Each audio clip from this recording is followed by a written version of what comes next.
In this video, I'm going to show you how to make a more complex nameplate than the basic rectangle. So in this one, we're doing 3 different toolpaths. One for the text. I have an engraved ellipse here, and then the outer one, I'm actually cutting the ellipse out of my part. So I'm starting with a box or plate that is 18 inches by 10. So that's the piece of material that we put in the CNC router. I am cutting an ellipse that's smaller than that. My ellipse is 16 by 9. Then I have this offset, and then I have my text inside. So we're going to get started fresh here. So I'm going to go ahead and open up a new document here. So I'm going to set this to 18 by 10. You could modify this slightly. We'll want to sketch some things out before you get started, make sure things look good. My thickness is 0.75 for this. I'm going to go ahead and set up in my material library. I know I already have a couple of these. I'm going to go to a new material, and I'm just going to put in poplar for this one.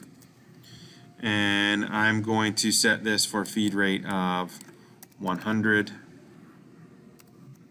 and a plunge rate of half that at 50, and my spindle speed is going to be set to 18,000. So I will hit save on that, close. I'm going to select poplar from the list right there, and then it's going to hold those values for all of my setups. And I got to make sure I have this as here's my 18 by 10. We'll hit OK. So there's my plate, 18 by 10. You can see that up on the rulers there. I'm going to begin with the ellipse. So I'm going to go and draw my ellipse in. And again, it's not going to be perfect when I first draw it. I'm going to update those sizes. So I'll hit apply and close. And I'm going to bring up my precision input. So that's under the view menu or F2. I'm going to select my shape there. I'm going to uncheck proportional so I can change the sizes here. And I'm going to make this a 16 by 9 ellipse. So I hit OK on that. Notice it's not centered, so I'll go over to Move, select the center option, and I'm going to center that in my document. My document's 18 inches wide, so half of that is 9. It's 10 inches tall, so half of that is 5.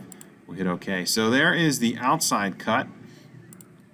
My inside one that I'm going to engrave, I'm going to use the offset tool for. So I'll select my piece of geometry, go over here, select offset.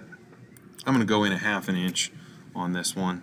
This will be an inline instead of an outside offset. I'll hit apply and close. So I have those two, and now it's just a matter of putting my text in.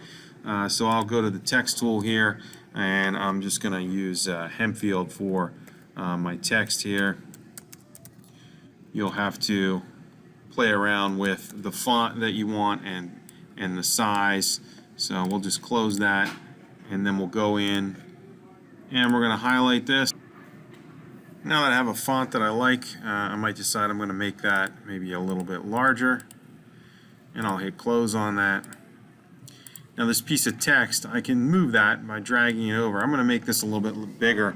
I'm going to use my precision input again, so I'm going to go to view and activate that, or you can hit F2. So we'll play around with the width a little bit here. Let's see what, and let's keep that proportional so it doesn't stretch that. Let's see what 12 will look like if we scale that up. Let's try a little bit longer. Let's see what 13 will look like.